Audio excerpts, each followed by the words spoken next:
ეხლა 13 მუსლიმი პროფესიონალის დელეგაცია აზერბაიჯანიდან და ყაზახეთიდან იმყოფებიან ისრაელში. რაც ისრაელსა და მუსლიმურ უმრავლესობის მქონე ქვეყნებს შორის ურთიერთობების გაძლიერების მიმდინარე მცდელობის ნდების ნაწილია განათლების, დიალოგისა და მნიშვნელოვანი პირადი შეხვედრების გზით. და მას პინძლობს შორაკა, არაკომერციული ორგანიზაცია, რომელიც 2020 წელს დაარსეს ახალგაზრდა ლიდერებმა ისრაელში, არაბთა გაერთიანებულ საემიროებსა და ბაჰრეინში.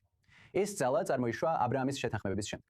ეხლა ზოგი ამტკიცებს, რომ აზერბაიჯანის ღრმა სტრატეგიული კავშირების გამო ეხლა უფრო დიდი სტრატეგიული პასუხისგებლობა ეკისრება. ბაქო ერთ-ერთი იშვიათ დედაქალაქად ყალიბდება, რომელსაც შეუძლია კონსტრუქციული ურთიერთობების შენარჩუნება პრაქტიკულად ყველა იმ ქვეყანასთან, რომელიც ამჟამინდელ ომშია ჩართული. უნიკალური პოზიცია რეგიონულ მშვიდობაში ცვლილის შესატანად და დიალოგის შესანარჩუნებლად იქ, სადაც სხვებს ეს არ შეუძლიათ. ჩვენ სტუდიაში იმ დელეგაციის ერთ-ერთი მონაწილე გვერდება. მე აქ ვარ სვეტლანა ნოვაკთან ერთად. ის არის კვლევითი თანამშრომელი განვითარების და დიპლომატიის ინსტიტუტში, სპეციალიზირებულია საგარეო პოლიტიკაში და აზერბაიჯანიდან. მოგესალმებით. პირველ რიგში მოგესალმებით სტუდიაში. ძალიან სასიამოვნოა, როგორც მან არ მიშნა შორაკი თქვენ აქ მოგიყვანათ Claims Conference-ის მხარდაჭერით. ეს მართლაც შესანიშნავი ინიციატივაა, რომელიც ახლა მიმდინარეობს.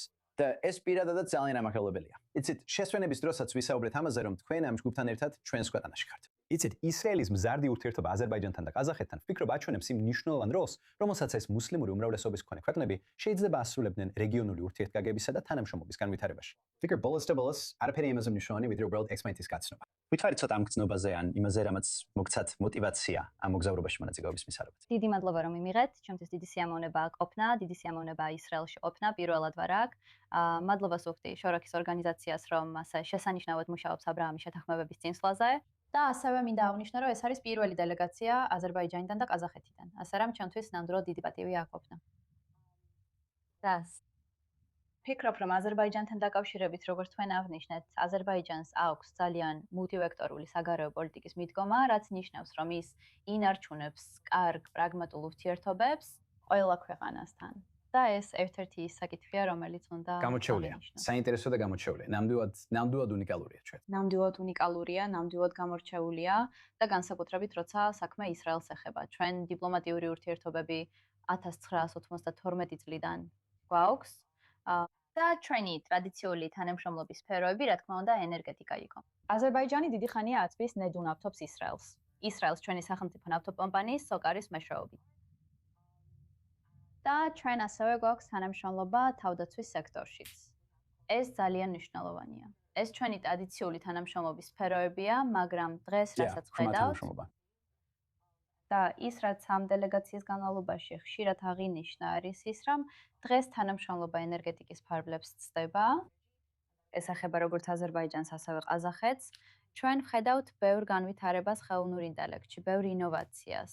და ეს არის ერთ-ერთი მიზეზი, რის გამოც აქ ჩამოვედი, რომ გამოვიკვლიო სხვადასხვა შესაძლებლობები, ვნახო რა გველოდება წინ, რა არის ენერგეტიკის მიღმა, მიუხედავად იმისა, რამდენად მნიშვნელოვანია ის.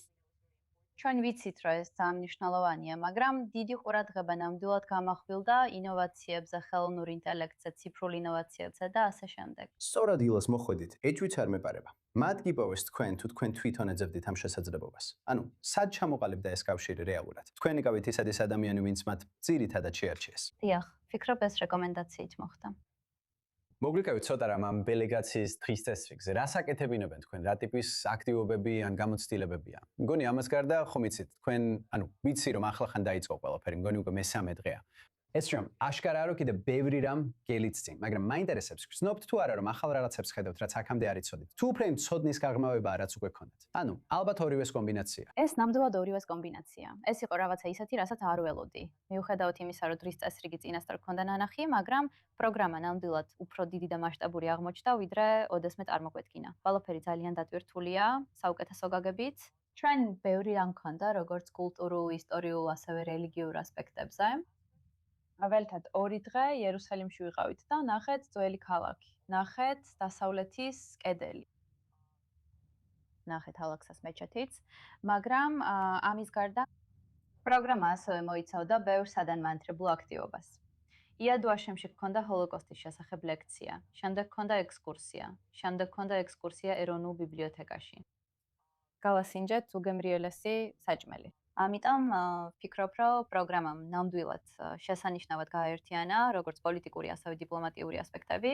მაგალითად, გუშინ უკაცრავად დღეს იერუსალიმში ვეწვიეთ საგარეო საქმეთა სამინისტროს, რაც ასევე შესანიშნავი იყო, მაგრამ მეორე მხრივ ჩვენ გვქონდა შესაძლებლობა გვენახა კულტურული, ისტორიული და რელიგიური ასპექტები. და ვფიქრობ, რომ არ არსებობს ადგილი, სადაც უკეთესი იქნებოდა ყოფნა. ჯერ არა რომ თქვენ გექნებათ თვალის ამ ხელი გამოცდილება. ვიცი, ჩემი და სხვების გამოცდილებიდანაც რომ აქ ფეხი შედმა სრულიად განსხვავებული გამოცდილებაა. ეს ისეთი ადგილია, რომლის ნამდვილი არქმაც უცხოეთი ნერთულია. თუნდაც მეგობრულ ქვეყანაში, როგორიც ალბათ აზერბაიჯანია. ნახეთ, მოდი საუბარი აქ ჩამოსვლაზე, ინოვაციებითა და ტექნოლოგიებით დაინტერესებაზე. ნახეთ, აზერბაიჯანი, როგორც მე მესმის, აღმავლობის გზაზეა უცხოური ინვესტიციების მოზიდვის, ინოვაციების სექტორის, ტექნოლოგიურ კომპანიებში ფულის მოზიდვის თვალსაზრისით. ეს სექტორი იქაც ახლა სწრაფად ვითარდება, ხო ასე? დიახ, აბსოლუტურად. ეს ნამდვილად სწრაფად მზარდი სექტორია. ასეც არის. დავფიქრებ, ეს ის სფეროა, სადაც აზერბაიჯანი ისწავლის ისრაელისგან და ისრაელიც ისწავლის აზერბაიჯანისგან. და ამ ყველაფერში დიდი როლი აქვს ჩვენს მშვიდობას. იმ ფაქტს, რომ ჩვენ გვაქვს მშვიდობა. ჩვენს ქვეყნებში და ჩვენს უპარტულ რეგიონში მშვიდობა. რადგან, როგორც მე მიყვარს თქვა, თქვენ არ აბანდებთ მშვიდობის მისაღწევად. თქვენ აბანდებთ იმიტომ, რომ მშვიდობა და რეალურად მშვიდობა გვაქვს. და სწორი ურთიერთობები თბება სომეთთან და მსგავს საკითხები ისინი იზიდავენ ბევრ ვენჩრულ კაპიტალს, ასე რომ აზერბაიჯანისთვის ეს საინტერესო დროა, ჩვენ ვაფასებთ ამ ორ ქვეყანას შორის მეგობრობას. მე ვფიქრობ ზოგადად ეს ძალიან დაფასებული რამაა ისრაელში, თუ შეიძლება ყველას სახელით თქვა და ამირა, სასიამოვნოა რომ აქ ხართ თქვენი დელეგაციის დანარჩენ წევრებთან ერთად. ნეტა ყველა მათგანი შეგვედია სტუდიაში, მაგრამ თქვენ კარგი წარმოადგენელი იყავით მათთვის. ისე ემონეთ თქვენი მოგზაურობის დარჩენილი ნაწილით. იცით, მე ვაფასებ იმ სიმამაცესაც, რაც ზოგჯერ საჭიროა რომ პრეს, განსაკუთრებით ანდრეებში ისრაელში ჩამოხვიდეთ. ასე რომ მადლობა მოსვლისთვის. ისე ემონეთ თქვენი დღის დარჩენილი ნაწილით. დიდი მადლობა რომ იმიწვიეთ, ეს ჩვენთვის დიდი სიამოვნებაა. მადლობა თქვენ.